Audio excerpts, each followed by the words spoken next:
Oi, pessoal! Sejam muito bem-vindos ao nosso podcast. Hoje, a gente vai conversar sobre um autor que, mesmo tendo vivido no século XVIII, ainda dita as regras, literalmente, do mundo em que vivemos. Estamos falando de Montesquieu, o pai da teoria moderna sobre a divisão dos poderes e um dos maiores nomes do iluminismo. E é impressionante como ele consegue conectar política, direito e até mesmo temas muito atuais da administração. Se tem algo que Montesquieu faz bem, é mostrar que poder sem limites vira abuso e o abuso vira caos. Isso vale tanto para os governos quanto para as empresas. Então, ao longo do episódio, nós vamos entender quem foi Montesquieu, o que ele defendeu, por que ele influenciou praticamente todas as democracias modernas e como isso se relaciona com governança, compliance, estruturas organizacionais e até grandes crises corporativas. Para isso, dividimos nosso episódio em 8 blocos. Mais para o final, iremos concluir relacionando Montesquieu e o constitucionalismo brasileiro, que é riquíssimo, e outro comparando Montesquieu e Maquiavel, de um jeito bem direto e prático. Então, dando início aqui ao bloco 1, o contexto iluminista. Para começar a entender Montesquieu, a gente precisa voltar um pouco no tempo e falar do iluminismo. Não se preocupe, não é uma aula longa de história, é só um contexto para tudo fazer sentido. No século XVIII, a ideia dominante era que a razão deveria substituir a tradição como base da organização social. Isso significava trocar por que sempre foi assim por porque faz sentido ser assim. E Montesquieu embarca exatamente nessa onda. Para ele, o Estado deveria ser analisado cientificamente. As leis não cairiam do céu, nem sairiam da cabeça de um rei inspirado. Elas deveriam refletir a natureza das coisas, como ele diz. Ou seja, a maneira como um povo vive, seu clima, sua economia, sua cultura, tudo isso molda a forma como suas leis precisam ser estruturadas. Exatamente. E aqui já dá para fazer um paralelo super atual. Em administração, isso é basicamente o que chamamos de abordagem contingencial. Não existe um modelo de gestão que sirva para todo mundo. Empresas são diferentes, ambientes são diferentes e cada organização precisa encontrar sua forma particular de se estruturar. Bloco 2, formas de governo. Então, agora iniciando o segundo bloco sobre as formas de governo. O Montesquieu segue sua investigação, propondo que existem três formas básicas de governo. Isso está nos primeiros capítulos do livro segundo de O Espírito das Leis. E olha que interessante. Ele não usa um critério moral. Ele classifica com base em quem governa e em como governam. A primeira forma é a república, quando o governo está nas mãos de muitos, seja do povo inteiro, no caso da democracia, ou de parte dele, como na aristocracia. Depois vem a monarquia, onde um só governa, mas respeitando leis e instituições. E, por fim, o despotismo, que é quando o indivíduo governa sem limites. Tudo depende da sua vontade pessoal. O mais legal dessa distinção é que Montesquieu não está preocupado em dizer esse é o melhor ou aquele é o pior. Ele está preocupado em mostrar como cada regime funciona e, principalmente, como cada um pode estar mais próximo ou mais distante da liberdade. E, de novo, isso conversa muito com a administração. Empresas que possuem processos claros e governança firme se parecem mais com repúblicas ou monarquias constitucionais. Mas empresas que dependem do humor do dono, de decisões súbitas e sem justificativas, essas sim estão muito mais próximas de um despotismo corporativo. Dando continuidade aqui, o bloco 3, os princípios dos regimes. É aqui que Montesquieu dá um passo genial. Ele diz: tudo bem, eu já te expliquei o que cada regime é, mas agora eu vou te explicar o que faz cada regime funcionar. Ele chama isso de princípio do governo. A república funciona baseada na virtude, mas não é a virtude religiosa, é a virtude cívica. O amor pelas leis, pela igualdade e pelo bem comum. É a ideia de que as pessoas precisam se preocupar mais com a coletividade do que com vantagens pessoais. A república funciona baseada na honra.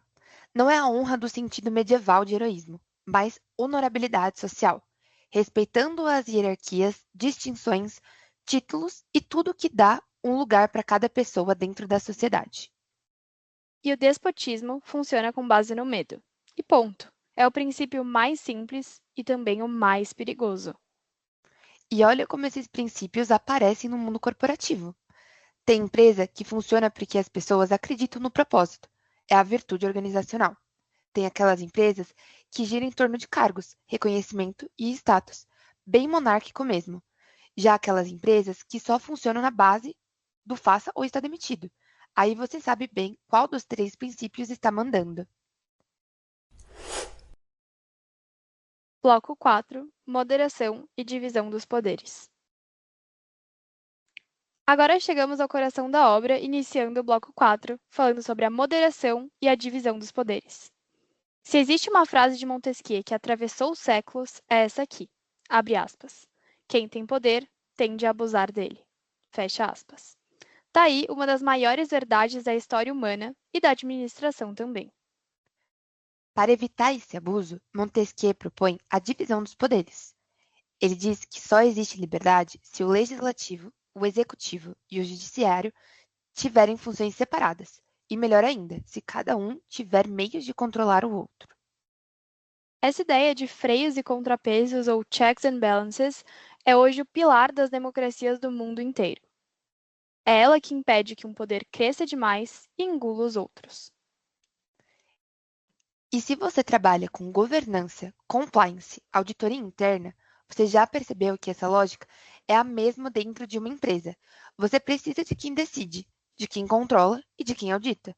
Tudo separado, tudo transparente. Case de administração, Enroll. Para concretizar todas as ideias de Montesquieu e trazer um pouco da teoria para a prática, vamos falar sobre um caso da Enroll. Falando sobre poder sem limite, é impossível não lembrar do case dessa empresa. Sabe aquele caso clássico da história da administração, sempre citado em governança?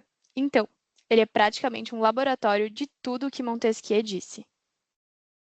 A Enron, uma gigante americana de energia, colapsou porque não existia moderação de poder ali dentro. A diretoria centralizava tudo. O conselho não fiscalizava. A auditoria externa, bom, fazia vista grossa. Não havia separação de funções. Não havia limites. E o resultado foi fraude, colapso, destruição de valor e um escândalo global.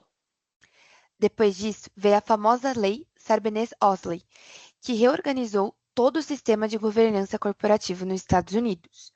Ela basicamente implementou os freios e contrapesos que Montesquieu defende: auditoria independente, transparência, segregação de funções e controles internos robustos.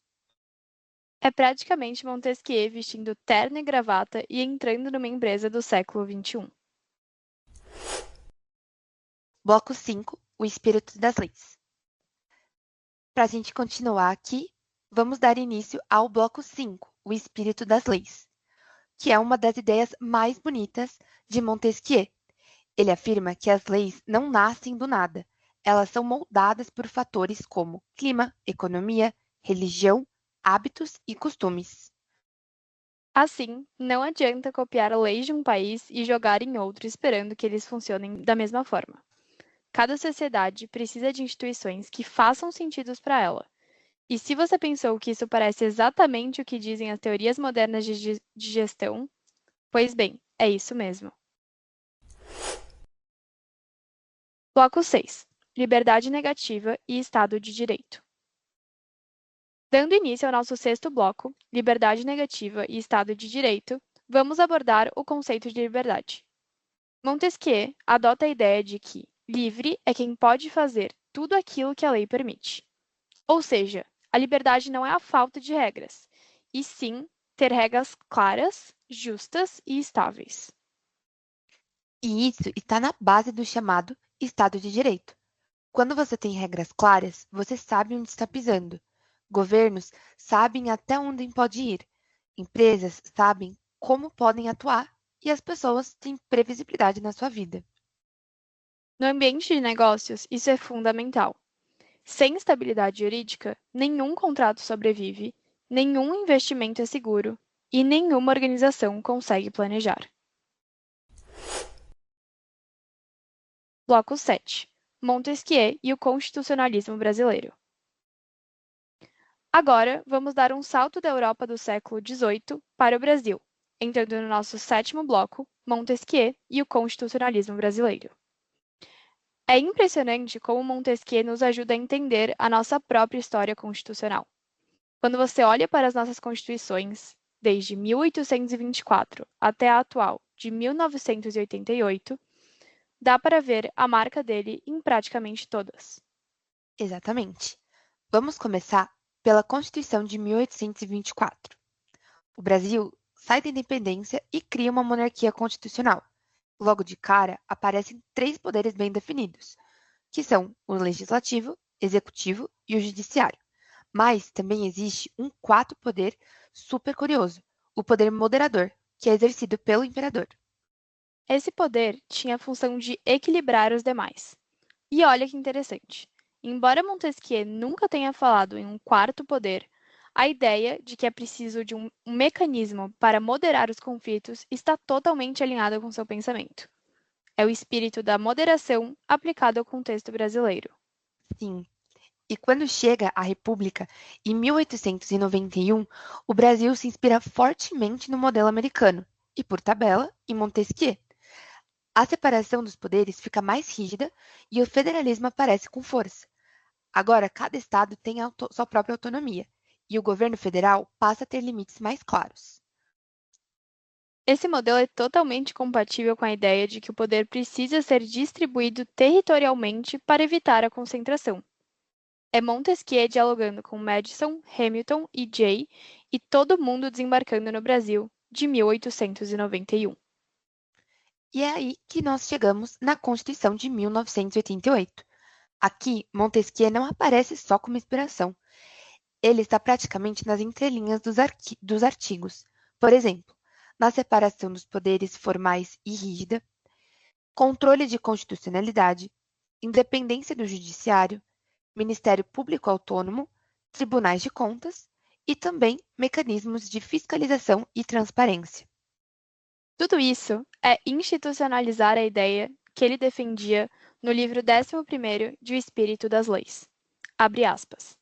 Para que não se possa abusar do poder, é preciso que o poder limite o poder. Fecha aspas. E a Constituição de 1988 abraça esse princípio por completo. E aí vem o ponto mais interessante. Quando você olha para a política brasileira atual, os conflitos entre executivo, legislativo e judiciário, isso não é necessariamente um problema. É, na verdade, o sistema montesquiano funcionando. Quando um poder tenta avançar demais, o outro reage. Quando um poder se omite, o outro ocupa o espaço. É exatamente a lógica de freios e contrapesos. E isso também vale para a administração pública, porque limitações legais, normas rígidas, controle interno e externo, tudo isso evita abuso de autoridade, fraudes e desvio de finalidade. Montesquieu estaria bem à vontade analisando o Brasil de hoje. Ele diria: não se assustem com a tensão, preocupem-se quando ela desaparecer. A ausência de tensão muitas vezes significa concentração de poder. Bloco 8. Comparação Montesquieu versus Maquiavel. Para dar continuidade, vamos iniciar o nosso oitavo bloco com uma comparação de Montesquieu com outro gigante da teoria política, Maquiavel. Essa comparação ajuda a entender como o pensamento político evolui. Maquiavel olha para o poder de forma crua. Ele quer entender como o governante conquista e mantém o poder, a virtude, a fortuna e a necessidade de agir com firmeza. Tudo isso aparece em Um Príncipe. É isso mesmo. Montesquieu, por outro lado, está menos preocupado com quem manda e mais preocupado com como mandar sem destruir a liberdade. Ele parte da mesma premissa realista: humanos abusam do poder, mas chega a uma conclusão completamente diferente da de Maquiavel. Enquanto Maquiavel está pensando em fundar o Estado, Montesquieu está preocupado em moderá-lo. Maquiavel quer ordem, Montesquieu já quer liberdade. Maquiavel quer força, Montesquieu quer limites. E, no fundo, os dois formam uma espécie de ciclo. Maquiavel explica como o poder nasce e Montesquieu explica como o poder deve se comportar depois que nasce. Exatamente. E ambos aparecem no nosso dia a dia administrativo. Em crises, Maquiavel domina. É a hora de decisões firmes, rápidas e estratégicas. No longo prazo, Montesquieu assume: é hora de governança, estabilidade, compliance e distribuição de responsabilidades. Encerramento. Chegando ao final dessa conversa, fica claro que Montesquieu é muito mais do que um teórico da divisão dos poderes. Ele é um pensador que consegue unir política, direito e administração num mesmo quadro racional. Ele mostra que a liberdade não nasce do caos, mas da ordem moderada. Ela não surge da ausência de leis, mas da existência de leis claras, estáveis e justas. E é isso que sustenta tanto as democracias quanto as organizações modernas. Da governança pública às grandes corporações, da Constituição de 89 ao caso da Enron, suas ideias continuam presentes, vivas e necessárias. E esse foi o episódio Montesquieu e a Lei, a Ordem Iluminista. Muito obrigada por nos acompanhar e até o próximo episódio.